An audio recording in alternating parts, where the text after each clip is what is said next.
So today I want to be talking about the Aputure Amaran 200XS. Since there are plenty of reviews online about this light, I decided that how I'm going to approach it is I'm going to light 3 different scenarios with this light and guide you along through it. Just to give a little bit of context, I've been a professional gaffer now for a couple of years, but since I still have a lot of things to learn, this challenge actually forced me to learn more about this light and how to use it properly. So the challenge consisted of creating 3 separate scenes and lighting them only using this light. Since this is an entry-level light, I thought a lot of the people buying it or interested in it would benefit from knowing what can they do with this light only. And I know I said I was not going to review this light, but I think I'm going to give my opinions before starting.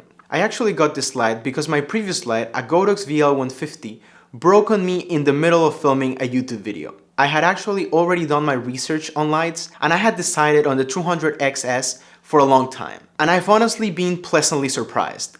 It's a lot stronger than I thought it was going to be. The light quality is beautiful and a lot more accurate than the previous light that I had. And the build quality is surprisingly good even though it's all plastic. It has handled all the accessories I've put on it pretty well and the yoke locks every time. So I'm really happy since I bought it and it's been reliable every single time, which is why I chose Aputure in the first place. With my little review out of the way, now let's get into the scenes that I shot. I set up this little scene in the corner of my office with furniture I had around my apartment. And it was daytime, so there was enough light to shoot if I wanted to. I didn't need to add anything. But in my opinion, the image looked really flat. There was no interest and everything looked kind of evenly lit. So what I wanted to do is push more light through a window to create more contrast and more visual interest. So I could have gone with soft lighting, but I thought that hard lighting would fit my vision better.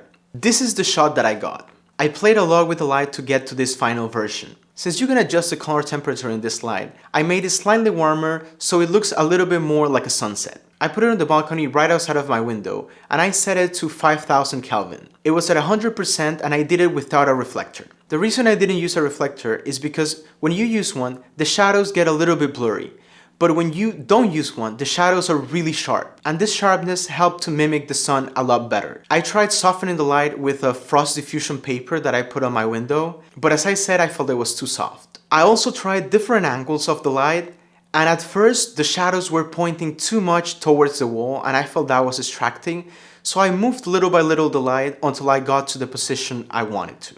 I thought placing this light outside would only help create a little bit more contrast, but it ended up creating a full light beam. And in the case that you were missing power, you can add the reflector and that will give you a lot more exposure. In this case, I didn't need more levels, and for me the quality of the light is always the most important thing. But now with that done, let's move to the next scene. For the next scene, I wanted to create a nighttime scenario at a dining table. So I set up the light overhead with an Aputure lantern. This shot was creating only using the light and a silver reflector right outside of the frame. Again, for this scene, I had an idea of what my basic setup was going to be, but I had to play around with the position of the overhead light till I got something I liked.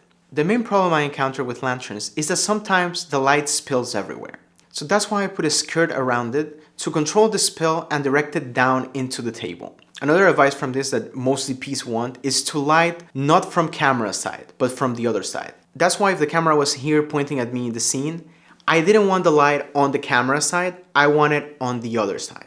Again, since this light is bicolor, I put it at 3200 Kelvin and I set my camera to like 4000 Kelvin so that it looks warmer but not too warm. The light was only at 40%, so it still had a lot of power left in it. This was small and light enough to get it up and away from the frame, but also powerful enough to light the whole scene without the need for any other light.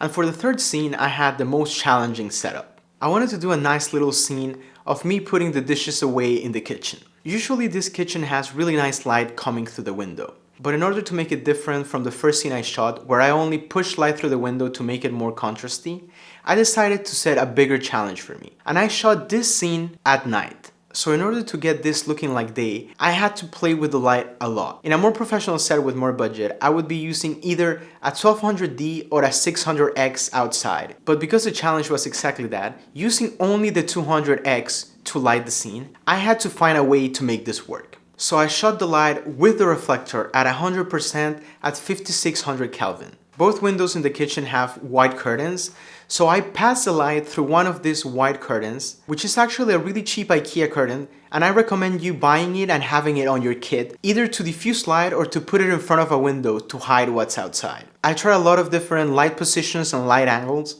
and this was the one that I liked the most. It was right next to me, pointing past me. I wanted to avoid having too many shadows on the wall that we see in the frame. Because it was night and there was no more light coming in through the windows, I had to put a bounce right outside of the frame as well to help fill up a little bit of the shadows. And again, I placed my camera on the opposite side of the light. This way, it helps me create more contrast. The most important thing was playing with the angle of the light and the camera position. All of the scenes were shot on a 50mm lens, so that means I don't have to worry about lighting a whole room. But because I section off the room in my frame, I can focus specifically on that section and making it look like day. If I would have placed my camera differently, the scene would have looked a lot more fake. One advice that I have, especially if you're a beginner, is to play with the angles of the light, and that can totally change the way your image looks. This last scene was the most surprising because I didn't think I was going to be able to shoot through the window and make it look like it was daytime.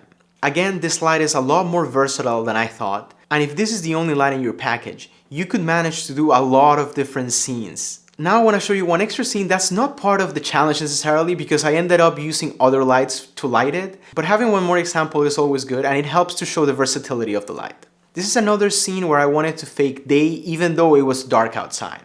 So I placed the Amaran as a key light on the left side of the frame, and then because I needed to fake light coming through, I put a Godox tube on the other side of that door that has a glass. Whenever you have a set that has windows already diffused, try to use them. I placed the tube behind it at 5600 Kelvin to fake daylight coming through. And then I used the Amaran with a big dome on the left side to create a little bit of contrast coming from one side. This kind of works. It looks a bit fake and I wasn't completely happy with it. But I'm showing you this scene even if I don't think it's perfect, because I wanted to show you how this lighting setup can be changed just with little details. So first I decided to add another RGB tube inside of the closet, but also I did another variation of it. I switched the Amaran to a warmer tone and the tube to a colder tone. I don't know if it fakes daylight necessarily, but there's more of a depth to the image. And if you're not trying to fake day, then you could turn this into anything you want. You can make it more backlit and dark and contrasty, or you can make like a party scene if you want.